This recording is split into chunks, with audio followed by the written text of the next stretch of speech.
भारत की सीमाओं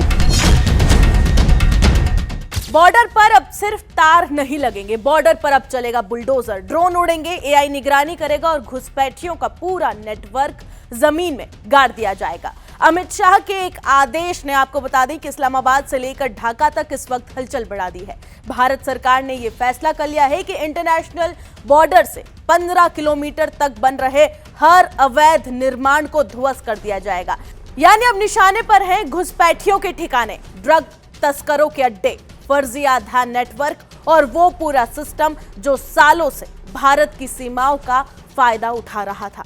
बीकानेर में हुई हाई लेवल सिक्योरिटी मीटिंग में गृह मंत्री अमित शाह ने साफ शब्दों में कहा है, जीरो टॉलरेंस अपनाएं। BSF, NCB, CBDT, local police और इंटेलिजेंस एजेंसियां अब साथ मिलकर बॉर्डर इलाकों में एक बहुत बड़ा ऑपरेशन चलाएगी। हर संदिग्ध बिल्डिंग की जांच होगी। ये बिल्डिंग किसने बनाई, पैसा कहां से आया, कौन कर रहा है इस बिल्डिंग में काम, क्या फर्जी कंपनी यहां पर चल रही है, क्या फर्जी आधार कार्ड बनाए गए हैं। और सबसे बड़ा फैसला ये लिया गया है कि अब बॉर्डर जिलों के डीएम को सीधे बुलडोजर कार्रवाई के अधिकार दिए गए हैं, ऑर्डर दे दिया गया है। सरकार को यह शक है कि बॉर्डर के आसपास बने कई अवैध निर्माण सिर्फ घर नहीं थे, बल्कि घुसपैठियों के safe house, drug storage points, हथियार सप्लाई नेटवर्क और इसी के साथ ही आतंकी लॉजिस्टिक सेंटर ये सब कुछ बन चुके थे। यानी अब सिर्फ दीवारें नहीं टूटेंगी, पूरा नेटवर्क टूटेगा। और अब शुरू हो रहा है भारत का सबसे बड़ा 360 डिग्री बॉर्डर सिक्योरिटी प्लान।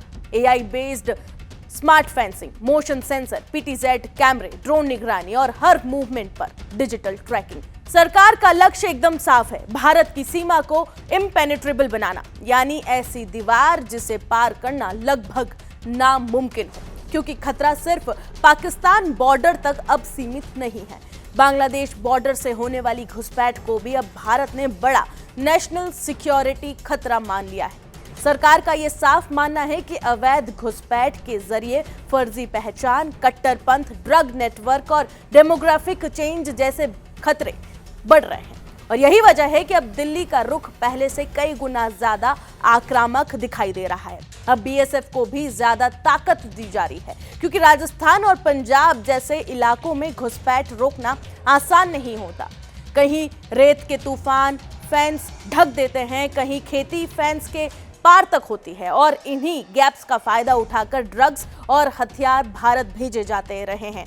लेकिन अब सिर्फ फेंस नहीं, पूरा सर्विलांस ग्रिड तैयार किया जा रहा है। और अब सबसे बड़ा वार, सरकार सिर्फ बॉर्डर सील नहीं करना चाहती, बल्कि उस पूरे इकोसिस्टम को खत्म करना चाहती है जो घुसपैठियों को शेल्टर, डॉक्यूमेंट्स और इतना ही नहीं सपोर्ट देते हुए आए हैं। फर्जी बैंक अकाउंट्स, म्यूल अकाउंट्स, फर्जी कंपनियां और संदिग्ध फंडिंग, हर किसी की जांच होगी। 1930 साइबर हेल्पलाइन को भी एक्टिव मोड में लाया जा रहा है, ताकि बॉर्डर से जुड़े साइबर और फाइनेंशियल नेटवर्क पर भी सीधा प्रहार किया जा सके। अमित शाह ने बीएसएफ जवानों की तारीफ करते हुए यह भी कहा है कि ऑपरेशन सिंदूर के दौरान जवानों ने सीमावर्ती इलाकों में लोगों का हौसला बनाए रखा और पाकिस्तान को मुंह तोड़ जवाब दिया। अब सरकार का संदेश एकदम साफ है, भारत में अवैध तरीके से घुसना, भारत की जमीन का इस्तेमाल तस्करी के लिए करना या फिर बॉर्डर के जरिए आतंकी नेटवर्क चलाना अब पहले जैसा आसान नहीं रहने वाला है। भारत अब सिर्फ सीमा की रक्षा नहीं कर रहा, बल्कि सीमा के पीछे छिपे पूरे नेटवर्क को खत्म करने की तैयारी भी कर रहा है। तो क्या भारत का ये नया 360 degree border security plan Pakistan और बांग्लादेश से होने वाली घुसपैठ पर सबसे बड़ा वार साबित होगा? कमेंट सेक्शन में अपनी राय जरूर बताएं। बाकी तमाम खबरों के लिए जुड़े रहे जी न्यूज़ के साथ।